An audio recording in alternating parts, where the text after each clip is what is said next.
Why so soon, when the journey had barely begun? That question isn't always spoken out loud. Sometimes it stays inside, pressed tight against the chest, in the days that follow the burial, in the nights that have no bottom, in every anniversary that comes around with the person no longer here. And there's something that hurts more than the loss itself. The feeling that something was left unfinished, that a life was cut short before its time.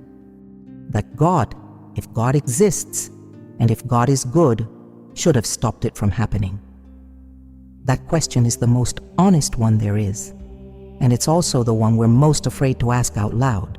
Today, we're going to ask it together, and we're going to listen to what Saint Teresa of Jesus answered. Saint Teresa of Jesus knew that question from a very young age. She knew it in her own body, in her own family, in the souls God showed her over the course of her mystical life. And what she discovered is no easy comfort, no answer that papers over the pain with pretty words. It's something far deeper and far truer than that. It's a teaching that changes the way we understand not only death, but the whole of life. Before we go any further, I want to ask you something. Is there someone you carry in your heart who left far too young? Write their name in the comments, just their name. That alone is a prayer. What's coming now was kept for you, and you need to hear all of it, because each part opens something the next one finishes revealing. There's a measure of time that God uses, one that we human beings spend a whole lifetime trying to understand, if we ever come to understand it at all. And Saint Teresa of Jesus was one of the very few people who managed to glimpse that measure clearly enough to write it down afterward, in words that still burn today when you read them slowly. God's time doesn't run. Human time does. Human time is always in a hurry. It has dates, it has deadlines, it has that sense that every day that passes is a day that won't come back. From the moment we're born, we're taught to count. The years lived, the years left, the years a person had, and the years they will never have. And when someone dies young, that counter turns into a wound. 22 years old, 31, 16. The number stays carved into the ones who survive, a question with no humanly possible answer. But there's something Saint Teresa of Jesus saw with extraordinary clarity during her years of deepest prayer. Something she set down in the book of her life, with that honesty of hers that dressed nothing up. She saw it when her soul began to move through the contemplative states she called the prayer of union. In those states, time lost the weight it carries down here. She described the experience as entering a place where before and after stop making sense, where what matters isn't how long something lasts, but what happens inside that span of time. And from there, from the perception God granted her in prayer, Saint Teresa of Jesus began to understand something about the souls who leave early. In the book of her life, she wrote that in the states of union with God, the soul receives in a single instant what under ordinary circumstances would take years to receive. She said it to describe her own spiritual experience. But the same logic, as she herself came to understand later, applies to something far wider. God doesn't need 80 years to do in a soul what He means to do.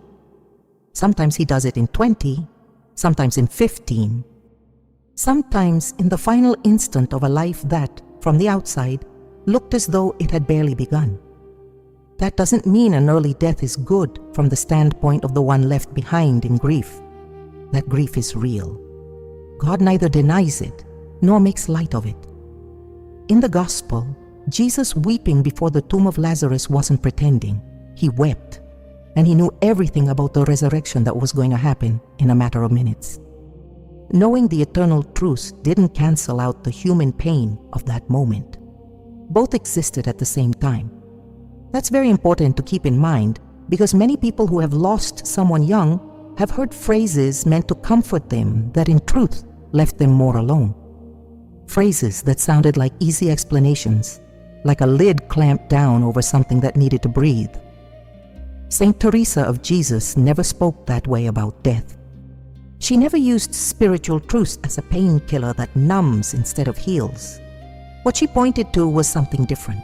She pointed out that the measure of a life, in the eyes of God, was never the number of years. It was the depth of love that life held, and that there are souls who reach a depth in a short time that other souls take decades to arrive at, if they arrive at all. There's a passage in the Book of Wisdom, one Saint Teresa of Jesus knew well, that says exactly this, that the righteous one who dies early found fullness in a short time because God loved him. Fullness. That word says everything. A life that reached its fullness before God is not an incomplete life, even if from the outside it looks cut short. But here comes the question that has to be left on the table, because its answer doesn't fit into this moment.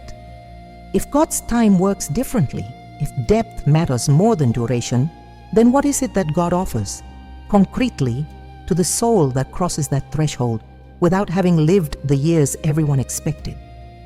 What happens in that instant, in that crossing, in that first experience of the young soul, before what lies on the other side? Saint Teresa of Jesus saw things in prayer that left her without words for days. And when she finally found the words and wrote them down, she wrote about what happens in the soul at the moment of death, with a precision her own confessor was slow to grasp. She wrote about the crossing, about what the soul finds as it leaves this time and enters the time of God. And in what she wrote, there's something specific, something that has to do directly with the souls who leave while still young, something that completely changes the way we understand those lives that, from here, look interrupted. What Saint Teresa of Jesus described about that moment, about that crossing, about what the young soul sees and receives in the first instance after death, is what makes everything that hurts down here begin to look another way. But to understand it well, you first have to understand how she described it when she spoke of her own experience with death, the one she lived through up close during her years of gravest illness, when her body was pushed so far to the edge that they even held awake for her, believing she had already died. That experience marked Saint Teresa of Jesus in a way no one who knew her from the outside could have imagined. And what she learned at that edge, on that border between being here and not being here, between this side and the other, became the foundation of everything she later taught about the souls who depart. Saint Teresa of Jesus came close to dying several times before she turned 40. There was a period, one she herself describes in the book of her life, with a calm that astonishes, when her body sank into a state so grave that the sisters of the convent believed her dead. Her father did not believe it. Alonso Sanchez de Cepeda refused to let them bury her. He stayed at her side, and she came back. Those years of extreme illness were not, for Saint Teresa of Jesus, wasted years. They were the years in which her soul learned things no book and no teacher could ever have taught her. Because when the body is so close to the edge that it can no longer serve as a distraction, the soul grows very clear-sighted. It sees things that, in health and in the busyness of daily life, stay hidden. Saint Teresa of Jesus saw. And what she saw about the crossing between life and death, about what happens when the soul leaves the body, was stamped into her with a force that runs beneath all her later writing, even when it isn't said outright. When Saint Teresa of Jesus speaks in the interior castle of the souls that enter the presence of God, she makes a distinction with great care, one that deserves full attention. There are souls who arrive weighed down by what she calls attachments, bonds with the things of the world that were never fully let go, habits of the soul formed over decades that purification has to undo before the soul can move freely toward the center. That's what purgatory means in Teresian spirituality. Not an external punishment imposed from outside, but a process of letting go, of loosening, of releasing what the soul still carries stuck to it as it leaves. But there are souls who cross with less weight, souls who, by their use, by their relative innocence, by the simple fact that they never had decades to build fortresses around the heart, arrive with a lightness that speeds that process along in an extraordinary way. Saint Teresa of Jesus saw it in the souls God showed her throughout her contemplative life. Not all arrive the same way, and the ones who arrive young often arrive with something that souls grown old and hardened by the world take far longer to recover. An openness of the soul toward God that time and habitual sin slowly close, little by little, without our even noticing. We have to stop here for a moment because this could easily be misunderstood. Saint Teresa of Jesus was not saying that dying young is automatically a spiritual advantage. Youth is not a virtue on its own. The soul of one who dies young also needs purification if the life had shadows, if there was a turning away from God, if there were sins that divine mercy has to cleanse before the soul can stand before the love of God without that love burning it. The mercy of God reaches everyone. But the process each soul goes through is its own singular, shaped by what that soul lived and how it lived it. What Saint Teresa of Jesus did point out, and this is crucial, is that the young soul that arrives with a heart still porous, still able to receive, still without the walls that years of routine sin raised, without anyone consciously building them, has an openness toward God that is in itself a kind of richness, not the only kind, but a real kind, and God receives it. He gathers it up. He uses it to carry the soul where it needs to go, with a swiftness that from here, from this shore, is beyond our understanding. There's something Saint Teresa of Avila described in the interior castle that bears directly on this. When she speaks of the innermost dwelling places of the castle, of the deepest states of union with God, she says that the soul who reaches those places has had to pass through a process of emptying. Emptying itself, of its own plans, of its attachments, of its own ways of understanding things, so that God can put into that space something the soul on its own would never have given itself. That emptying in the life of most people happens slowly, over years, with resistance and setbacks and moments of giving up and starting again. The mature spiritual life of an adult who has spent decades on the path of prayer is marked by that long process. But an early death does something no human effort can do on its own. It empties all at once. The soul that leaves the body young leaves without the accumulated deposits of great habitual sins. It leaves without the layers of resentment that settle over decades. It leaves with a lightness God can receive in a way that would be harder with a soul carrying 80 years of the world stuck to every part of it. The mercy that runs ahead to find the young soul has that advantage on its side. And what God offers that soul in the crossing, what waits for it on the other side of the threshold that the loved ones left behind can see from the outside without being able to cross it, is something Saint Teresa of Jesus described in words you have to hear with the soul held still in order to receive what they hold. Words she wrote after years of seeing, of contemplating, of receiving in prayer images and certainties her human understanding could never have made up on its own. But before we reach those words, there's a question Saint Teresa of Avila left open in her writings, one that still strikes hard today when you come across it. Does the young soul receive something the soul that lived many years cannot receive in the same way? Is there, in early death, behind all the darkness and all the pain it leaves in those who remain, something God reserved specifically for those souls? Something that can only be given that way. Saint Teresa of Jesus believed there was. The Interior Castle is the most difficult book Saint Teresa of Jesus wrote. She knew it herself. She wrote it at the request of her confessor, with headaches that left her unable to hold the pen in the middle of the responsibilities of the foundations and the tensions that surrounded her on every side. And yet it's the book where she went furthest, where she described with the greatest precision what she had seen in prayer about the structure of the human soul and its journey toward God. The castle has 7 dwelling places, 7 concentric circles that run from the outer edge toward the center where God dwells. And the path the soul travels through those dwelling places in life is the path of prayer, of purification, of the gradual letting go of everything that keeps it pinned to the outer edge when its true place is at the center. Saint Teresa of Jesus described that path with the precision of someone who has walked it. She knew what each dwelling place costs.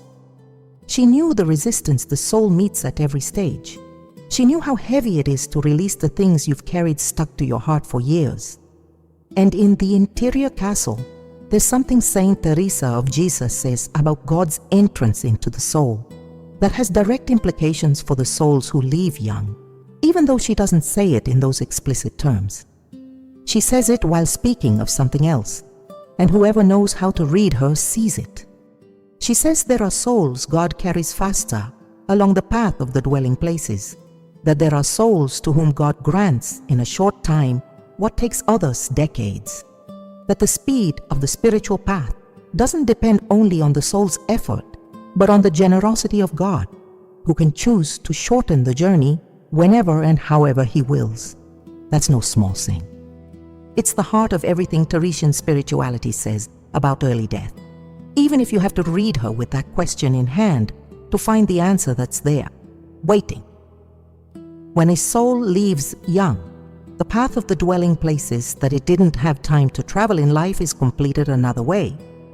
The purification that in life would have happened through prayer and suffering and spiritual effort happens after death. In that space, the Church calls purgatory, and that Saint Teresa of Jesus never describes as a place of punishment, but as a process of love. A process in which the soul keeps opening, keeps emptying itself of the last thing that keeps it from being completely available to God. And that process, in young souls, can be shorter, precisely because they have less to let go of. Not always, but often. There's something more Saint Teresa of Avila pointed out about the young souls who arrive on the other side, and it deserves full attention. She spoke of the capacity to receive. There are souls who reach the presence of God with a capacity to receive that has been eroded by the years. The world does that. It slowly closes the soul, without anyone noticing, without anyone meaning to. Years of disappointment go by, of wounded pride, of a heart hardened by repeated blows, of distance settling in between the soul and God because the world offers substitutes that numb without satisfying. And when that process has lasted decades, the soul that arrives on the other side arrives with locks that the mercy of God has to open one by one. The young soul arrives with fewer locks, with more open surface, with that capacity to receive that hasn't yet been worn down by time. And what God can do in a soul like that, in his soul with that openness, is something no human language can fully describe. Saint Teresa of Jesus tried. She used words like overflowing, like flooding, like a fire that doesn't burn but fills. She used comparisons with water entering an empty vessel and rising to the brim and going on rising. She used every image her 16th century tongue could offer to describe something that lies beyond images. And the question still vibrating at this point, the one Saint Teresa of Jesus left open in her writings like a door that can be pushed, but that no one can open all the way from this shore, is this. If the young soul has that openness, if God can fill it with His presence so easily, what exactly does it receive? What are the concrete gifts God offers to the one who arrived sooner than everyone expected? Saint Teresa of Jesus didn't make a list. That wasn't her way. But she did leave, in her writings, descriptions of what God does with the souls that arrive open, that arrive available, that arrive without the accumulation of decades of resistance to love. And those descriptions, read with the question we're holding today, answer with a clarity that shakes you.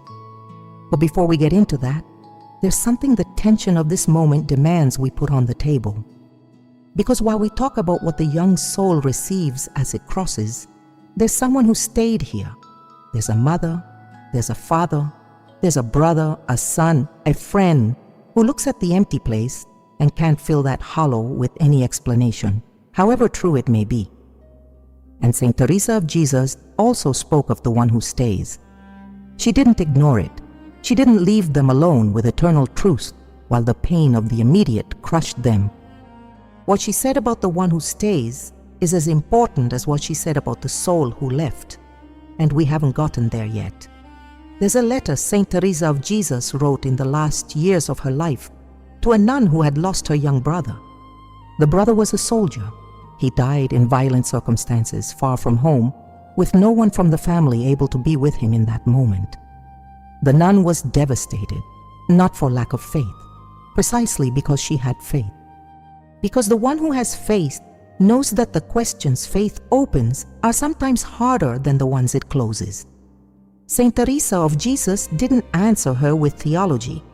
She answered with something that comes from far deeper than theology, even though it holds theology inside it. She told her that God has ways of reaching souls in their final instance that human beings cannot measure from the outside. That what looks like a death without preparation is, in the eyes of God, often a death in which mercy ran ahead of everything that would humanly have been missing. That God reaches the soul in the instant the soul needs Him, not in the instant when the ones standing around have everything arranged. What Saint Teresa of Jesus wrote to that nun is not an empty consolation. It's a doctrinal affirmation with centuries of Catholic theology behind it about the mercy of God and death. The Church has always held that God, who wills that all men be saved, can reach souls even at the threshold of death in ways that surpass what the senses and human reason can verify. The mercy of God is not bound to the times and forms that human beings expect. It moves with a freedom that frightens and consoles at the same time. But there's something more Saint Teresa of Jesus wrote that goes further still. In her own words, Saint Teresa of Jesus set it down that the soul God calls early is a soul God wished to have near Him early. That there is in that call something that is neither whim nor accident, nor a flaw in the plan, but a choice that comes from the depth of God's love for that particular soul. That God knows each soul before it exists. That He knows what that soul is able to receive, what it needs in order to come to Him, and that sometimes the most merciful way to bring it to Him is not to let the world reach it too much. That's hard to receive in the middle of grief. It can't be read on the day of the burial. It can't be heard in the first week. There are griefs that need time before they can open to truths too large for the immediate moment. Saint Teresa of Jesus knew it.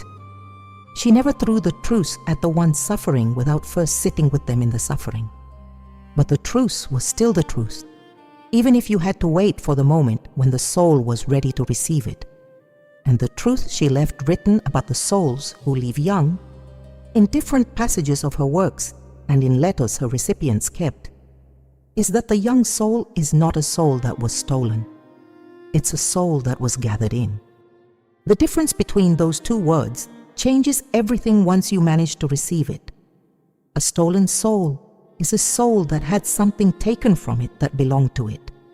A gathered soul is a soul God went to find at the exact moment, with a tenderness that those who stay behind can't see in that instant, but that time, prayer, and faith slowly reveal. Saint Teresa of Jesus was very concrete about the gifts God offers the young soul in that gathering. And there's one she mentioned with particular insistence. She mentioned it in the interior castle, she mentioned it in the book of her life, and she mentioned it in the letters. It's the gift of clear vision. The soul that arrives early arrives without the years of confusion that life in the world lays over the understanding. It arrives without the layers of self-deception, of rationalization, of the justifying of one's own errors that build up over decades of human life. It arrives with a clarity that lets it see God in a way that is more direct, cleaner, freer of obstacles, than the way of souls who arrived weighed down with all that time piles up. That clarity is not a prize for dying young. It's a natural consequence of arriving before the world has had time to fully cloud what God placed in the soul from the beginning. And God receives it. He receives it with that generosity Saint Teresa of Jesus always described in the same terms, like the father of the prodigal son who runs out toward him from far off, without waiting for him to reach the door, without asking him to bring anything to make up for what was missing. The young soul arrives and God comes out to meet it. That's what Saint Teresa of Jesus saw, what she wrote, what she left for those who today carry the loss of someone who left sooner than everyone expected. But there's someone who is still here. While the young soul receives what God offers it on the other side of the threshold, there's a person on this shore who can see none of it, who knows, or tries to know, that there's something on the other side. But the only thing they feel with certainty is the hollow, the empty place at the table, the clothes no one collects from the room, the voice the phone will never carry again. There's a pain no spiritual truth removes in the moment it's happening. And Saint Teresa of Jesus never pretended otherwise. Saint Teresa of Avila lost her mother as a child. That's not a minor biographical detail. It's the ground on which everything she later taught about grief and loss and the relationship between the living and the dead grew. She was very young when her mother died, and what she did in that moment, what that pain led her to do, was go to the church, kneel before the image of the Virgin, and ask her to be her mother, not as a figure, as a real presence, as someone who would fill, from the inside, the place that had been left empty on the outside. That gesture of the little girl who was Saint Teresa of Jesus holds a teaching she would develop decades later with all the depth of her spiritual maturity. The pain of losing isn't resolved by covering it over. It isn't resolved by explaining it. It's resolved by carrying it to a place where it fits, where it has someone to be with, where it doesn't have to be borne alone. And the only place where the pain of losing someone fully fits is in God. Not because God makes it disappear, but because in God the pain finds a container large enough not to destroy the one who carries it. Saint Teresa of Jesus spoke of grief in the book of her life with an honesty her contemporaries were slow to understand. She spoke of the danger of a grief that closes in on itself. That turns into a kind of loyalty to the dead, which is in reality a way of not moving, of staying with them on the shore of death, instead of going on walking toward life. Because the dead don't need the living to stand still. The dead, especially those who are on their way toward God, need something entirely different from those who stayed behind. They need prayer. They need the living to do for them what they can no longer do for themselves from where they are. And that's the part so often lost in modern grief. The awareness that the love that binds us to those who left is still an active love, an effective love, capable of doing something concrete for the soul that departed. Saint Teresa of Jesus was very explicit about this. The prayer of the living for the dead is not a sentimental gesture. It's a real action with real consequences for the state of the soul who left. The Mass offered for one who has died, the prayers asked for a family member who departed, the works of charity done with their name held in the heart. All of it arrives. All of it reaches. The communion of saints, which is one of the pillars of the Catholic faith, means precisely that. Death does not sever the bond. It transforms it. It makes it spiritual. But it does not sever it. And for the one who stayed here, carrying the weight of the loss, that means something concrete. It means the love you feel for the one who left still has a place to go. That you can do something for him or for her, besides weep and remember and look at the empty place. That every time you kneel and pray for that soul, something happens on the side where she is. Something the one who left needs. Something that only you, who loved them here, can give them from here. Saint Teresa of Avila described intercession for the dead as one of the highest works of mercy a soul in life can perform. Because the one who prays for a departed loved one is loving beyond what the eyes can see. They are acting from faith instead of from evidence. They are affirming with every prayer that the love that joined them was not sealed up in time, but goes on being real in eternity. And there's something more, she taught, something that bears directly on young souls, that changes the way the one who stays can live that loss. The young soul that is on its way toward God, the one passing through the purification that prepares it for the divine presence, can receive the prayer of those who love it with a particular receptivity, because it's closer, because the walls that in life sometimes blocked the communication between that soul and God are no longer there, because it's in a state where grace can reach it with an ease that in life was harder. The one who prays for someone who left young isn't sending prayers to a distant, uncertain place. They're sending them to a soul that's waiting for them with an openness life didn't always have. But there's a dimension to all of this that Saint Teresa of Jesus explored with a depth few people have had the courage to explore after her. And it's the reverse dimension. Not only what the living can do for the soul that left young, what the soul that left young can do for those who stayed. Because souls are not passive. They aren't waiting somewhere in the cosmos doing nothing while the ones who loved them down here finish living out their lives. The communion of saints doesn't work in one direction only. If the living can intercede for the dead can also intercede for the living.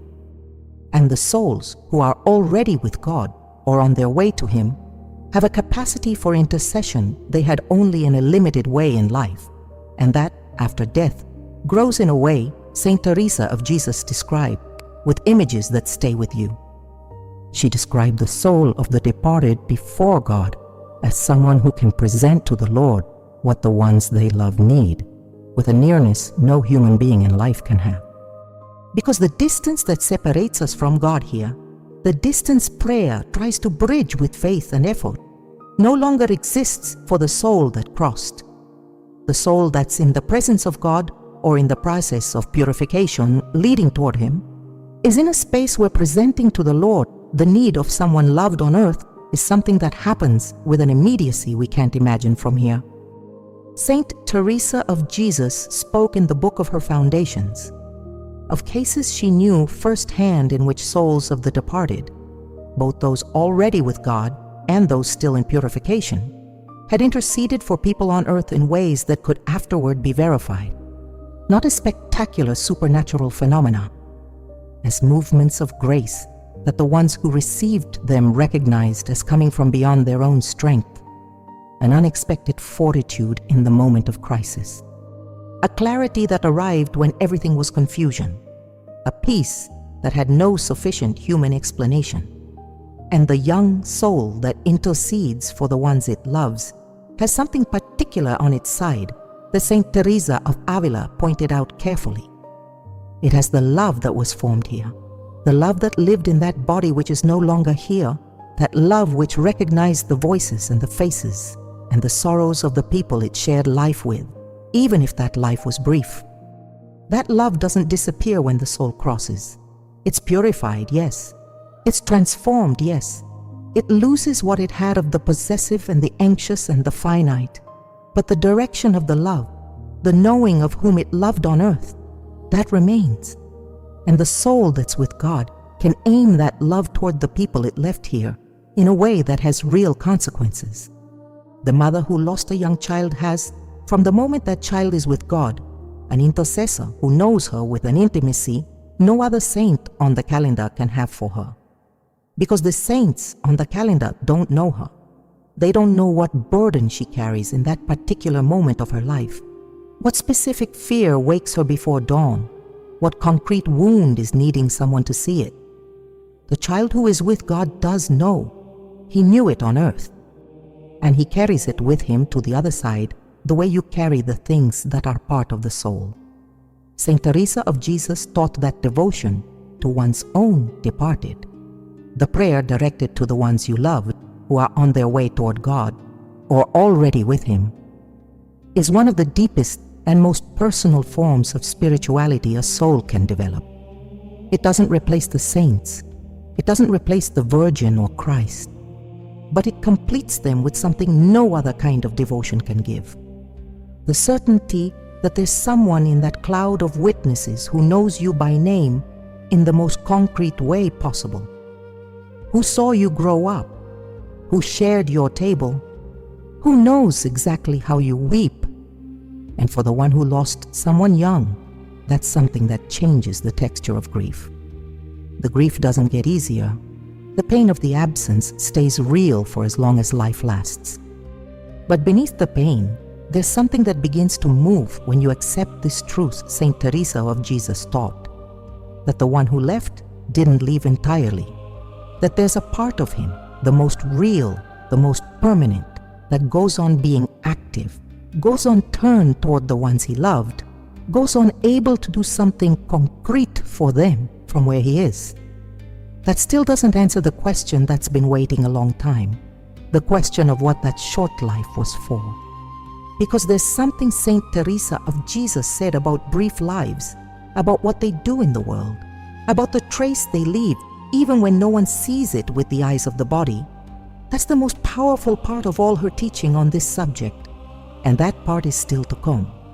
There's a temptation that grief brings with it, one Saint Teresa of Jesus identified precisely, and that very few people have the courage to name. It's the temptation to believe that a life that lasted a short time was good for little, that a person's impact on the world is proportional to the years they lived, that if someone never reached 30 or 40, the age when the things you do begin to be seen from the outside, then their passage through here was small, almost weightless, almost without a trace. That way of measuring is the world's way. Saint Teresa of Jesus knew it and rejected it with the same clarity she rejected any other way of measuring things by a yardstick that isn't God's. She knew brief lives that changed the course of people, of communities, of whole generations.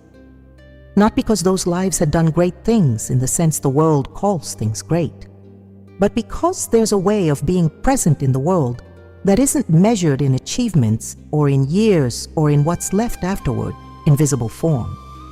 There are souls who come into the world to do something that's on no resume, something that happens at the innermost level of the people around them and that can only be recognized by looking back from a distance.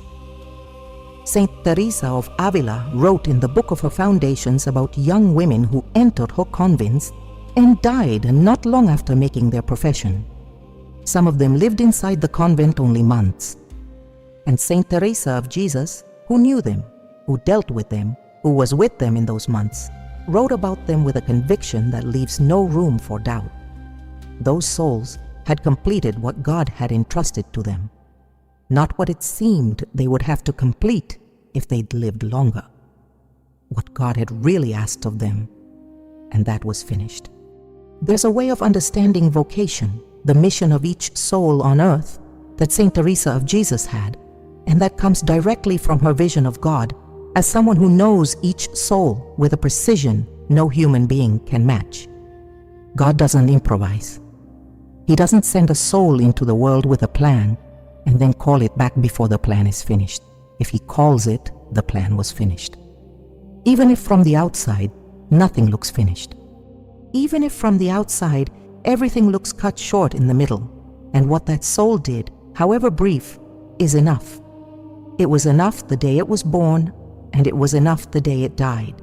The love it gave, even if it was over only a few years, is real love that transformed the people who received it. The words it spoke, even if they were few, live on in those who heard them with a force that doesn't depend on how many times they were repeated. The presence it was, even if it lasted a short time, left in the world something the world wouldn't have if that soul had never come. Saint Teresa of Jesus spoke of this with a certainty that came from having seen what God does with brief lives, what God draws out of them, what God puts into the world through them that he would have put there in no other way. Because there are graces that come into the world through fragility. through what looks insufficient, through what breaks before anyone has finished understanding what it was for. And there's something in a brief life that makes those around it more permeable to certain truths that in other circumstances the soul takes much longer to reach. The one who loses someone young, if that pain carries them toward God instead of away from Him, comes out of that loss with an understanding of the fragility of life and of what truly matters that many people search for over decades and never find. The loss of someone young shakes the soul in a way no other experience shakes it in the same way. And that shaking, when it's received with faith, when it's carried into prayer instead of left to harden into bitterness, has the power to open in the soul a depth that, without that loss, would never have come. Saint Teresa of Jesus saw that. She saw how the death of young people in her surroundings, in her convents, in the families she knew, had worked in those who stayed a transformation nothing else could have brought about. She saw whole lives turn around a loss, and in that turning, find God in a way they hadn't found Him before.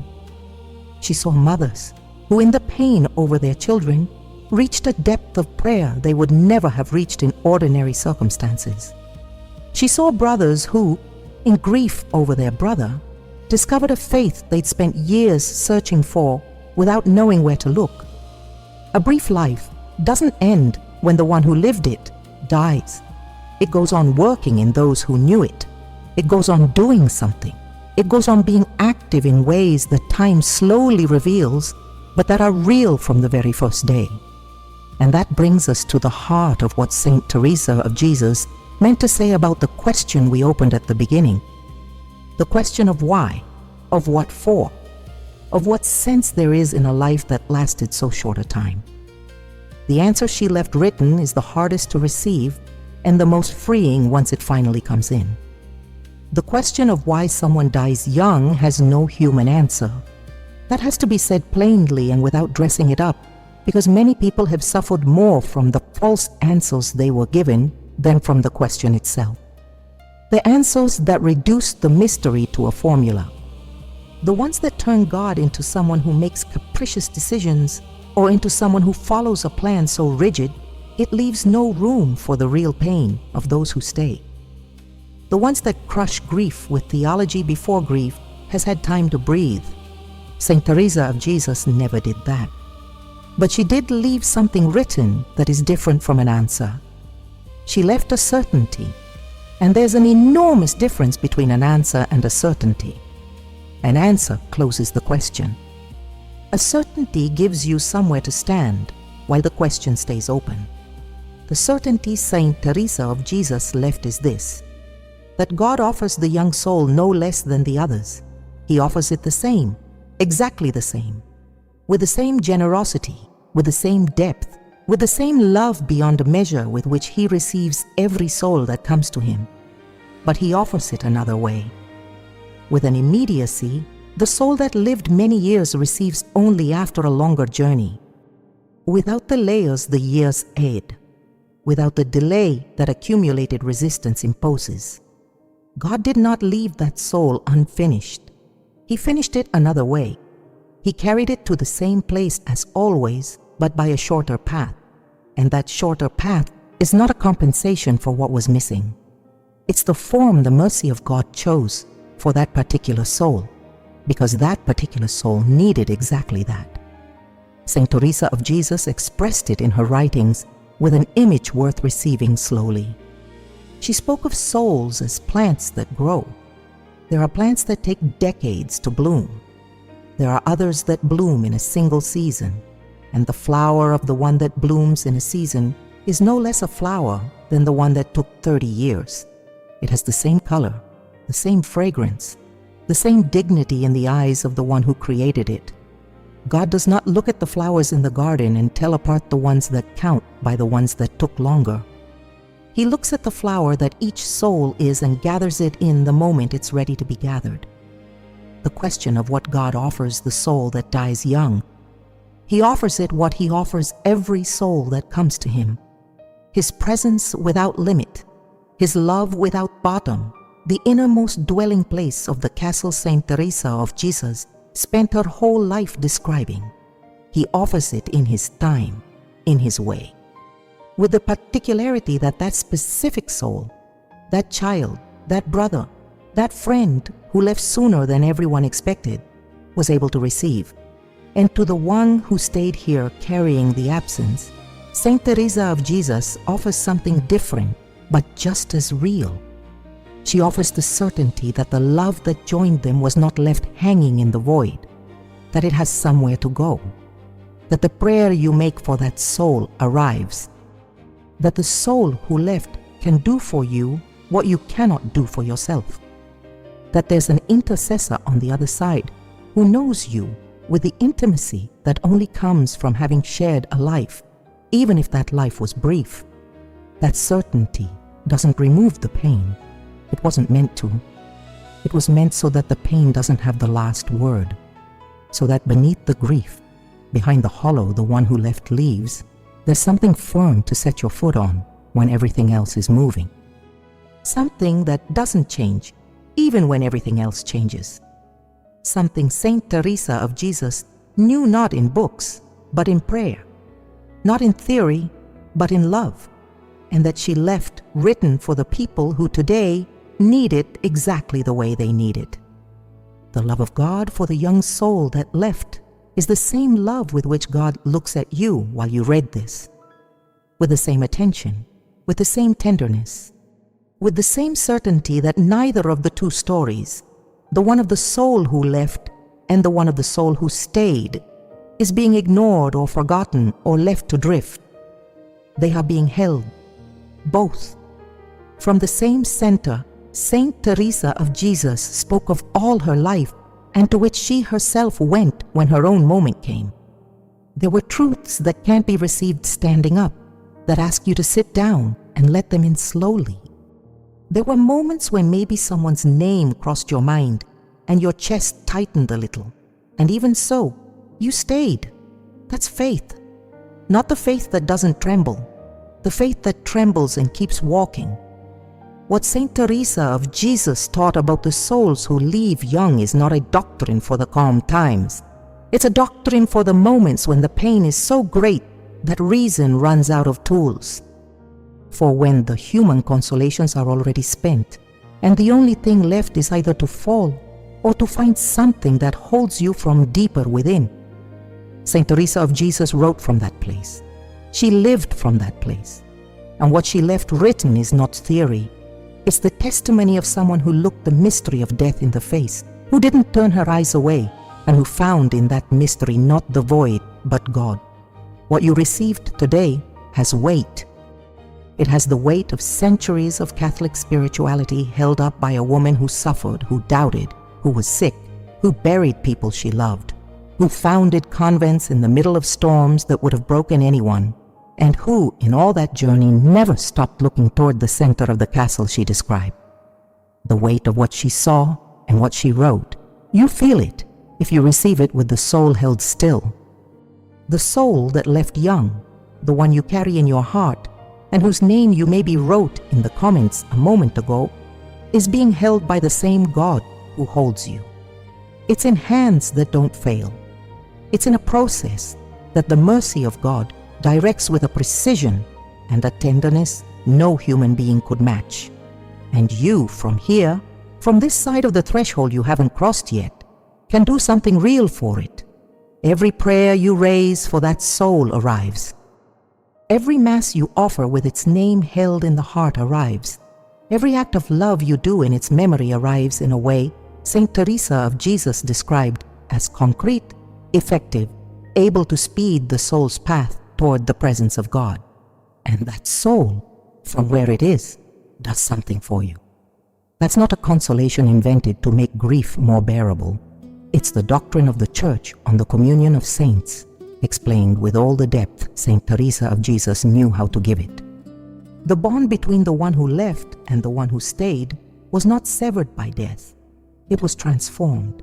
It was made purer, freer of what time and the body laid over it. And that transformed bond goes on being real. It goes on being active. it goes on able to do things that the two of them together, from their two shores, can do better than either one alone. That's what you take from today, a certainty, not all the answers. The complete answers aren't on this side of the threshold, and it would be dishonest to pretend they are. But a certainty, yes. The certainty that God did not forget that soul. The certainty that what looks interrupted from here is complete from there. The certainty that the love that joins you still has somewhere to go and can still do something. Keep that. On the days when the pain comes back hard, on the anniversaries, on the dates that hurt, in the moments when the hollow feels too large again, keep that certainty the way you keep what has no price, because it was won with faith, with the faith of Saint Teresa of Jesus first, and with yours today, who kept listening even when it hurt. There's something more I want to tell you before we finish. The faith that brought you here, the faith that made you open this space and stay to the end, that faith is hungry. And hunger for faith is the surest sign that the soul is alive and in motion. The soul that has no more questions, that no longer searches, that no longer needs to go deeper, is a soul that has stopped. And to stop on the spiritual path is not to rest. It's to begin to grow cold. You didn't stop. You made it here. And that means there's more for you. More depth, more truth. More of what Saint Teresa of Jesus left written for souls exactly like yours. Souls that search in earnest, that won't settle for surface answers, that want to understand not only with the head, but with everything they are. In this space there's more. There are teachings of Saint Teresa of Jesus on subjects you've been carrying a long time, without knowing she worked them with the same depth and the same honesty she brought to everything else. There are truths about purgatory that change the way you pray for the departed. There are teachings about prayer that explain why sometimes the silence doesn't break, even after years of praying. There are revelations about what the saints have said about the soul after death, kept in the Church's most serious sources, that very few have had the chance to hear explained with clarity and with closeness. All of it is here, waiting for you, not in some distant or hard-to-reach place. In this very space where today you found what you found, when you finish listening to this, when you close your eyes for a moment and let what you received today settle, look at what comes up on your screen. There's something there that was put for you, not by chance. Because algorithms aren't coincidences when the soul is hungry and searching in the right direction. What appears in front of you in this moment has to do with what your soul needs to go on receiving. Give it a chance. Stay a little longer. The path you began today has more stretches, and each one opens something the one before it prepared. Saint Teresa of Jesus used to say that the soul that begins to walk toward God shouldn't stop to look at how much road it has covered, but at how much road still lies ahead, because the road that remains is always more interesting than the one already passed. There's always a dwelling place further in. There's always a deeper truth. There's always something God was holding for the moment when the soul was ready to receive it, and that moment is often exactly the one that follows the one just passed. You're in that moment right now. The one just passed prepared you for the one that follows. Let yourself be carried. And now before you go, I want to say goodbye the way I'd say goodbye to someone I truly care about. Looking you in the eyes even though I can't see you. Telling you what I think you need to hear at the end of a journey like the one you made today. You did well to stay. You did well not to turn this off when the question got hard. You did well to give the truth room even though the truth doesn't always arrive wrapped in comfort. That has value. That says something about who you are and about where you're going. The name you carry in your heart, the one belonging to that person who left too soon, is well cared for. That I can tell you with the certainty that comes from centuries of Catholic faith and from the teaching of a woman who saw more than most human beings see and who left it written for you. It's well cared for, and so are you. Saint Teresa of Jesus wrote, at the end of the book of her life, something it's good to leave here as a last thought. She wrote that the one who has God lacks for nothing, that God alone suffices. Words that have traveled centuries and reach us today with the same force they had the day she wrote them. Because they're true. Because the truth doesn't grow old. God alone suffices, and the one who left young already knows it. You'll come to know it slowly, to the measure that you keep seeking Him. But you've already begun, and that's all it takes for the road to go on. May God keep your soul and the soul of the one you carry in your heart. May divine mercy reach all those who wept today while listening to this. And may Saint Teresa of Jesus, from where she is, intercede for every one of those who made it here searching for something true.